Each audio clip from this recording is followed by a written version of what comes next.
was New Year's Eve, as 1997 turned into 98. Someone had spotted a sperm whale swimming not 10 feet offshore right here in Codfish Park. So, people started spreading the word. People called each other. Somebody called us and said, well, let's go check it out.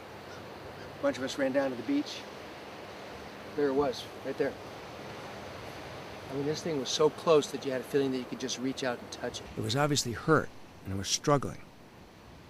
But the surf was too rough for us to do anything about it, so we stood there watching, and we ran along the beach as the whale swam, trying to help it, but not knowing what to do.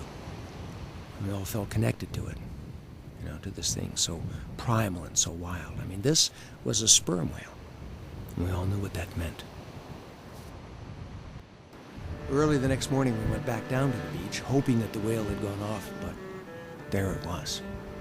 I mean, this thing that had looked so huge swimming in the water was now on the beach, and it was pathetic. And now we could see exactly how huge this thing really was. And while it was certainly tragic for the whale to have died, there was also a kind of magic to it.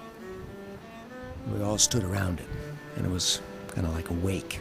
And we all had time to think about this thing that the sea had given us. Now, it's natural to think that everything you find on the beach you can keep.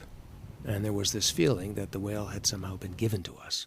But of course, it wasn't long before someone realized that whales are protected by the federal government, even dead ones, and that you need a permit to display them. So some people started working immediately to do whatever it would take to keep the whale here on the island. We don't have front-end loaders and giant house-moving equipment, so we were able to contact several local contractors who donated an enormous amount of time and their machinery to pull this huge whale up onto the beach. And as we were preparing to start the cutting-in process, we had to basically come up with two things. The first were volunteers who would assist, and the second thing we were told to bring were lots of large, sharp knives. And one of those great moments of irony?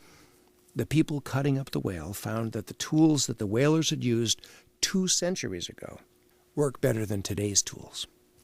I think people just wanted to see this animal that they'd heard about. It's such a part of the history of the island. People brought their kids, grandparents brought grandchildren. Because I think instinctively, again, everybody knew this was something important, and that the skeleton was this lasting symbol of the island's, increasingly distant past. And this was their way of connecting to generations long gone.